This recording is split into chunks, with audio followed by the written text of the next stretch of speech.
ಮಳೆಯ ಹೊಡೆತ ನೆರೆಯ ಆರ್ಭಟಕ್ಕೆ ಬೆಳೆಗಳು ನೆಲಕಚ್ಚಿವೆ, ಜಮೀನಿನಲ್ಲೇ ಕೊಳೆತು ನಾರ್ತಿವೆ. ಸಾಲ ಸೋಲ ಮಾಡಿ ಬೆಳೆದ ಬೆಳೆ ಕಣ್ಣೆದುರೇ ಸರ್ವನಾಶ ಆಗ್ತಿರೋದು ನೋಡಿ ಮಣ್ಣಿನ ಮಕ್ಕಳು ಕಣ್ಣೀರು ಹಾಕ್ತಿದ್ದಾರೆ.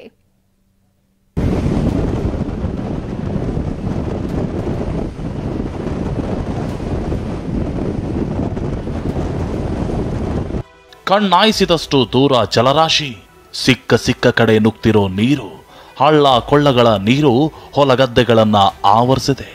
ಪ್ರವಾಹದಲ್ಲಿ ಮುಳುಗಿದ್ದ ಬೆಳೆಗಳು ಕೊಳೆತು ನಾರುತ್ತಿವೆ.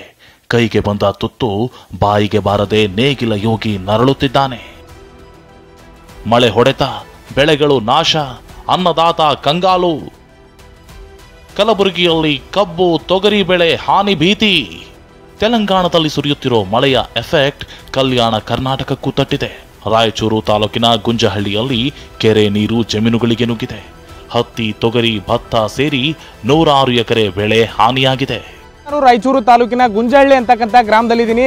ದೃಶ್ಯದಲ್ಲಿ ನಿಮಗೆ ತೋರಿಸ್ತಾ ಹೋಗ್ತೀನಿ. ಈ ಜಮೀನಲ್ಲಿ ಯಾವ ರೀತಿ ತೇವಾಂಶ ಹೆಚ್ಚಾಗಿರುವಂಥ ಕಾರಣ ತೊಗರಿ ಬೆಳೆ ಸಂಪೂರ್ಣವಾಗಿ ಹಾಳಾಗಿರುವಂತಹ ಸ್ಥಿತಿಯನ್ನು ನಿಮಗೆ ತೋರಿಸ್ತಾ ಹೋಗ್ತೀನಿ. 106 ಹೆಕ್ಟೇರ್ ಪ್ರದೇಶದಲ್ಲಿ ಜಮೀನಿದಾವೆ, ಬೇರೆ ಬೇರೆ ಬೆಳೆಗಳನ್ನು ಬೆಳೆಯಲಾಗುತ್ತೆ. ಆದರೆ ಕೆರೆ ತುಂಬಿರುವಂಥ ಕಾರಣಕ್ಕಾಗಿ ಕೆರೆ ಸಂಪೂರ್ಣವಾಗಿ ತುಂಬಿ ಅಕ್ಕಪಕ್ಕದ ಹೊಲ ಗದ್ದೆಗಳಿಗೆ ನೀರು ನುಗ್ಗಿರುವಂಥದ್ದು. ಇದೇ ಕಾರಣಕ್ಕಾಗಿ ಎಲ್ಲೊಂದು ಕಡೆ ರೈತರು ಮತ್ತೆ ಸಂಕಷ್ಟಕ್ಕೆ ಸಿಲುಕಿದ್ದಾರೆ.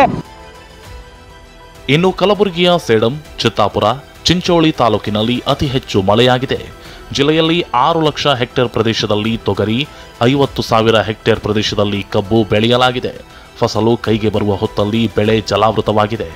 ರೈತರು ಬೆಳೆ ಕಳೆದುಕೊಳ್ಳುವ ಆತಂಕದಲ್ಲಿದ್ದಾರೆ. ದಿಢೀರನೇ ಏನು ಕಳೆದ 3-4 ದಿನಗಳಿಂದ ಸುರಿತಾ ಇರತಕ್ಕಂಥ ಮಳೆ ಸಾಕಷ್ಟು ಅನಾಹುತವನ್ನು ಮಾಡಿದೆ. ಸದ್ಯ ನಾನು ಕಲಬುರಗಿ ಜಿಲ್ಲೆ ಚಿತ್ತಾಪುರ ತಾಲೂಕಿನ ಗುಂಡಗುರ್ತಿ ಗ್ರಾಮದ ಬಳಿ ಇದ್ದೀನಿ. ಇಡೀ ಗ್ರಾಮ ಇಡೀ ಜಮೀನೇನಿದೆ, ಕಬ್ಬು ಬೆಳೆದ ಹೊಲ ಏನಿದೆ, ಇಡೀ ಹೊಲನೇ ಏನು ಅಂತಂದರೆ ಮಳೆ ನೀರಿನಿಂದ ತುಂಬಿಕೊಂಡಿರ್ತಕ್ಕಂಥದ್ದು. ಕೆರೆ ಅಂತ ಪರಿಸ್ಥಿತಿ ಈ ಜಮೀನಿನಲ್ಲಿ ಆಗಿದೆ. ಇಡೀ ಕಬ್ಬು ಏನು ಅಂತಂದರೆ ಮುಳುಗುವ ಹಂತಕ್ಕೆ ಬಂದಿದೆ. ಒಂದೊಮ್ಮೆ ಇವತ್ತು ಮತ್ತು ನಾಳೆ ಮತ್ತೆ ಮುಂದೆ ಮಳೆ ಮುಂದುವರೆದಲ್ಲಿ ಇಡೀ ಕಬ್ಬು ಸಂಪೂರ್ಣವಾಗಿ ಮುಳುಗುವಂಥ ಭೀತಿ ಬಂದಿದೆ. ಬೆಳಗಾವಿಯಲ್ಲಿ ಸೋಯಾ, ಮೆಕ್ಕೆಜೋಳ ನಾಶ. ಸಪ್ತ ನದಿಗಳ ಬೋರ್ಗರೆತಕ್ಕೆ ಬೆಳಗಾವಿ ರೈತರು ನಲುಗಿ ಹೋಗಿದ್ದಾರೆ. ಚಿಕ್ಕೋಡಿ ತಾಲೂಕಿನ ಮಾಂಜಾರಿ, ಯಡೂರು, ಇಂಗಳಿ, ಭಾವನಸೌದತ್ತಿ ಸೇರಿದಂತೆ ಹಲವೆಡೆ ಸೋಯಾ, ಮೆಕ್ಕೆಜೋಳ ಬೆಳೆ ಹಾನಿಯಾಗಿದೆ. ತಿಂಗಳಿಂದ ನೆರೆ ನೀರಲ್ಲಿ ಮುಳುಗಿದ್ದ ಸೋಯಾಬೀನ್, ಶೇಂಗಾ ಮತ್ತು ಉದ್ದು ಬೆಳೆ ಸಂಪೂರ್ಣ ಕೊಳಿತಿದೆ. ಸಿಎಂ ಹಾದಿಯಾಗಿ 2 ಬಾರಿ ಸರ್ವೆ ಮಾಡಿದ್ರೂ ನಯಾ ಪೈಸೆ ಪರಿಹಾರ ಸಿಕ್ಕಿಲ್ಲ ಅಂತ ರೈತರು ಆತ್ಮಹತ್ಯೆ ಬೆದರಿಕೆ ಹಾಕ್ತಿದ್ದಾರೆ. ಈಗ ವರ್ಷಾನು ಹೊಳೆ ಬರ್ತಾ ಇದೆ ನಮ್ಮಲ್ಲಿ.